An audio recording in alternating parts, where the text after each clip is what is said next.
How to stop the mind in meditation. Today we will touch on one extremely profound way, a route, an understanding, and a practical method to stop the mind.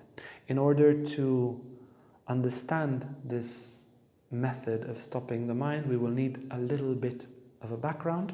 Essentially, for ordinary people that never try to stop their mind, they think they can do it. They think they are the ones who think their thoughts are voluntary, and so forth.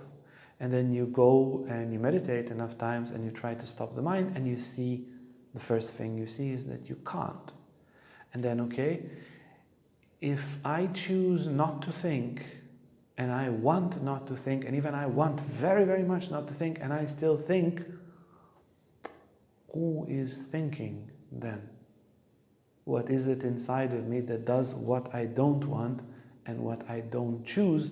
And this is very, very intimate. This is very deep inside of me, because all our choices and actions, they derive from thoughts. So if we cannot stop thoughts, and thoughts happen involuntarily, then also our choices and actions, and basically our lives.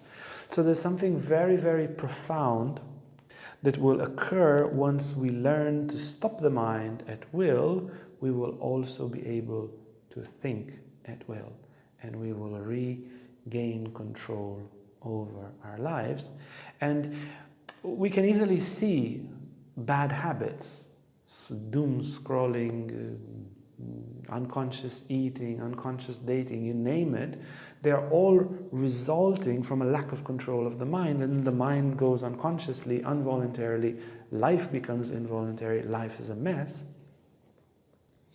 And once we learn this one extremely refined and perfect skill of stopping the mind, the bad habits will fall off, because they originate very deep inside, but we can go very deep inside and clean and turn the thinking process from involuntary to voluntary.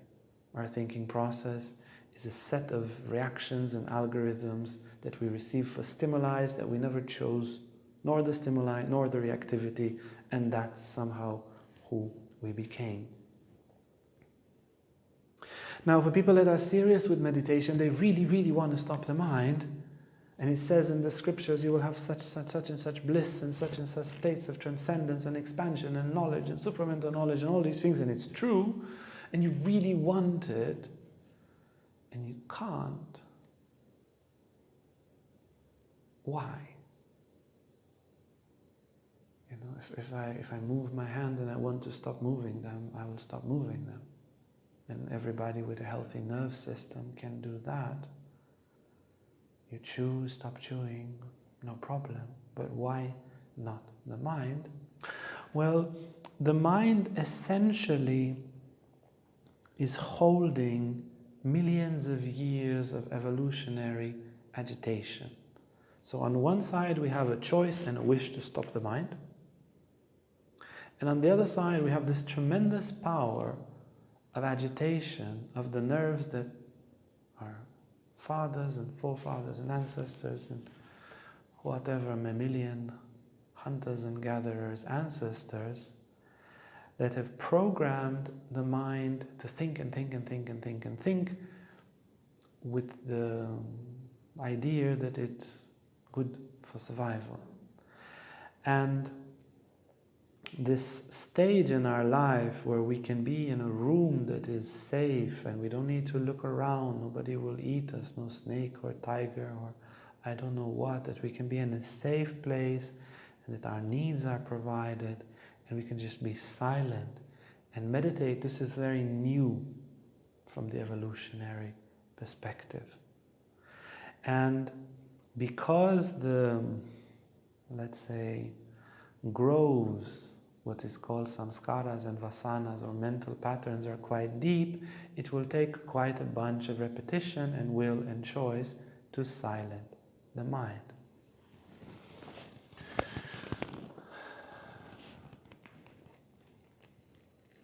You see, even many people that live in retreats and in monasteries, and I spent 3 years of my life in retreats, in silence, and visited all sorts of people who are many years, some 20 years in silence.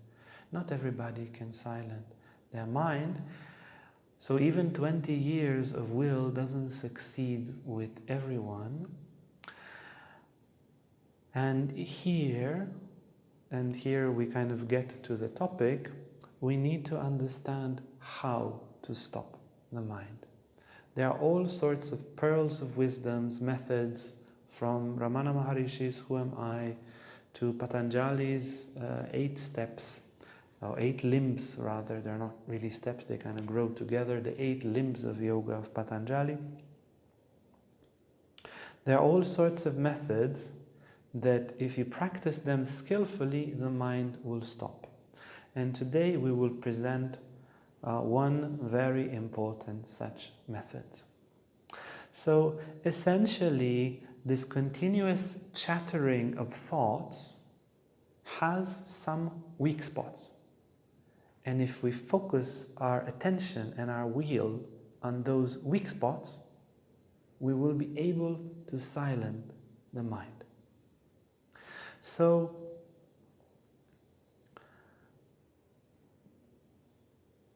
if we just try to stop all thoughts as beginners, it is basically the amount of power that unconscious thinking has will always be bigger, at least than a beginner's will and choice and capacity to concentrate. There are very, very rare individuals that can just launch an attack against all thoughts. But if we focus on some weak spots, we can disable the entire mechanism. In order to understand where to focus our efforts, we need to understand the way that thoughts are formed. Yeah, it's described quite beautifully with the Transcendental Meditation and Maharishi Mahesh Yogi, and in many texts that describe this surfacing of the thoughts from the subconscious. So if you stay enough time with your inner world and you observe not just what you are thinking of, but what is thought itself, and how does thought, not just the thought of something, but thought itself, how does it behave, you will be able to see that thoughts bubble from the subconscious, little thoughts, little thoughts, little thoughts.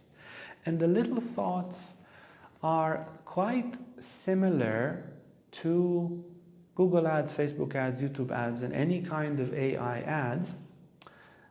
The thought is trying to catch your attention, like advertisers try to catch your attention according to your past searching history. Yeah? So a thought would come and it would invoke an anxious event. Another thought would come and be pleasurable, a spark of a pleasurable memory, and the thought begins very small. If you meditate a lot, you will be able to see thoughts very, very small. If we get interested in the thought, okay, appears a thought of a cake. The body is a little hungry, appears a thought of a cake, just a tiny thought of a cake. If we, and there is a relationship between thought and an I, me. If me, as the source of attention, of consciousness, I am interested in the little thought will become a big thought. There appears a fraction of a second with an image of a cake. And then if I am interested, and it's similar to clicking the ad on Facebook or on YouTube, if I am interested in the thought, that thought of a cake would grow. And it would become from a short flash of a thought to a story. I will finish meditating and so time. I will go to the bakery. Should I get a cheesecake or a nut cake? Well, the cheesecake tastes better, but the nut cake is more healthy.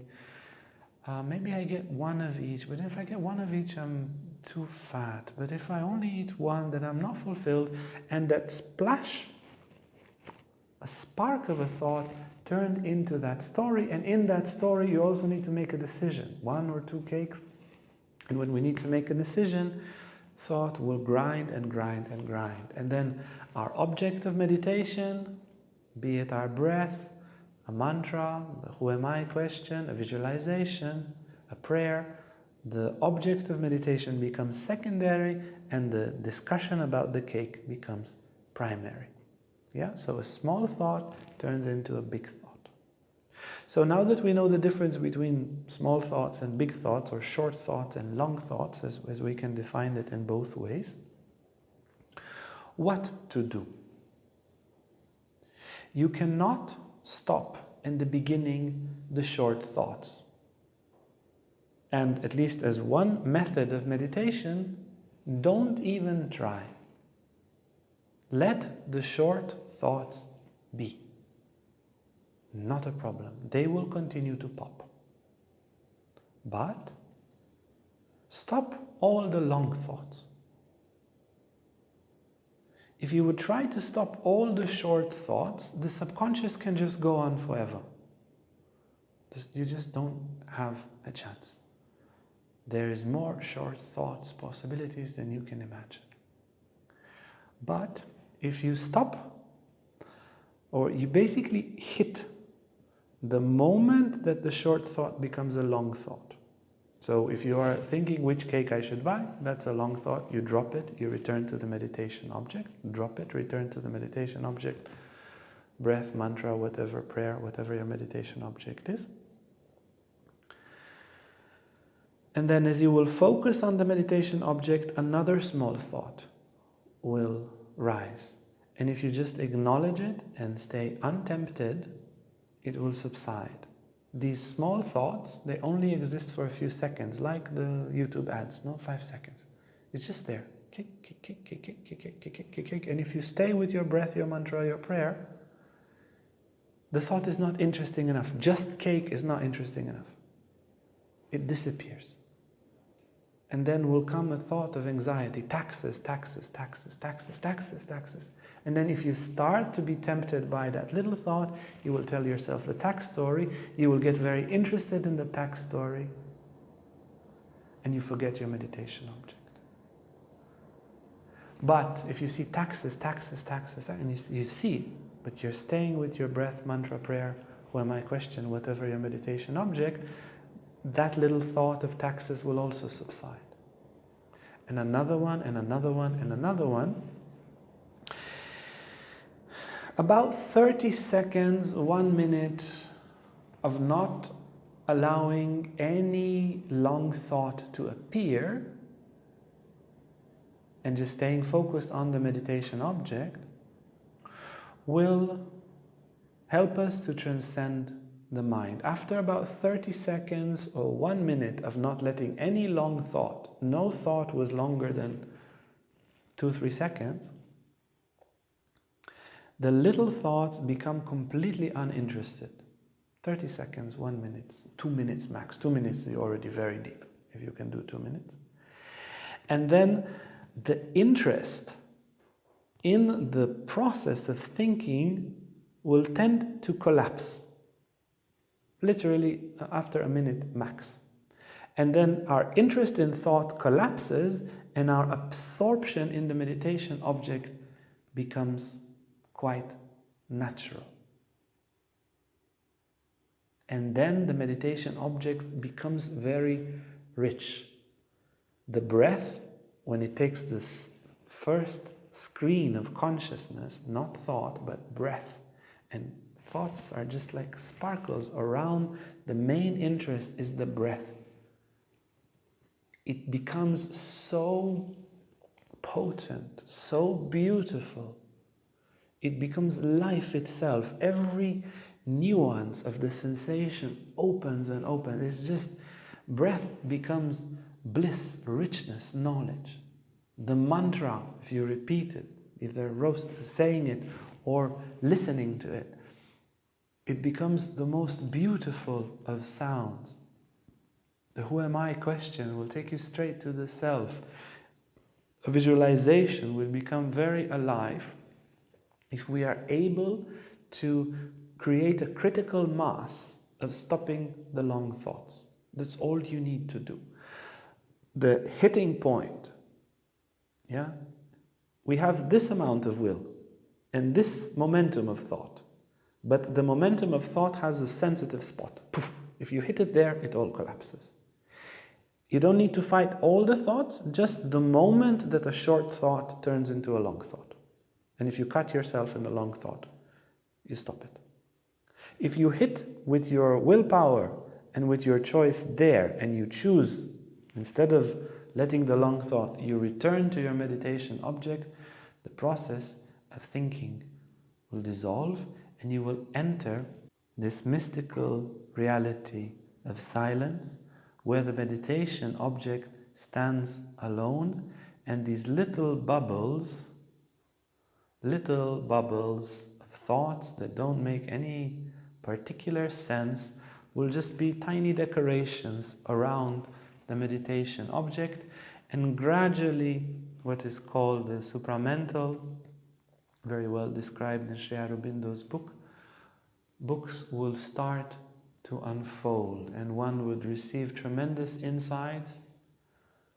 3 minutes, 5 minutes, 10 minutes of silence can be extremely insightful, extremely healing on the emotional level, extremely regenerating also physically, and it creates a background of profound existential peace and bliss. It is not yet enlightenment, should not be confused, but this is a landmark. It is a very important mountain base, pathway, or some way up to this supreme goal. The quality of happiness that appears when the mind is quiet is not like anything else. It is the biggest relief, the biggest freedom, the biggest happiness. We are carrying all the time the past and the future, and they're both heavy. And if we are able for 1 minute to stop the mind, both the past and the future disappear. Our emotional, there's like an emotional background noise and a background feeling, no matter how good life is and we anticipate it to be, is still heavy. And if we had difficult past and we imagine a difficult future, it's very difficult and it's constant. And then when the mind stops, and we are still vigilant, not to confuse, there's no sleepiness there. You're very vigilant, and the mind stops, and you know, I'm meditating, and there's nothing but the meditation object in high resolution. This weight stops. It's like you have the noise of a truck engine or an airplane engine all your life. And you kind of learn to live with it because you can't make it stop, and then it stops. And the freedom, the light, the happiness that is revealed inside when the mind is quiet is just ineffable. It's extraordinary. It is really, it's an unimaginable gift, and no matter how much effort, what sacrifice that we made in order to reach it, it's totally 100% worth it. So this is one method. There are other methods to stopping the mind, like the Who Am I meditation, like prayer. There are all sorts of very, very good ways of stopping the mind, but this one is quite accessible. It's not necessarily accessible for people who just started meditating last week, but if you have a habit of meditation and you have trodden the path of meditation for some time, and you have some insights and some capacity to concentrate already, then this method and this understanding of meditation can be extremely fruitful. Now, be very happy if you like to experiment with this and share, or if you have other methods that help you to stop the mind. We're very interested to share in the comments. If you like this video and want to learn more about Tantra, about yoga, about psychology, emotional healing, lives of saints and the scriptures, then hit the bell, like, subscribe, and you'll never miss an upload. Thank you so much.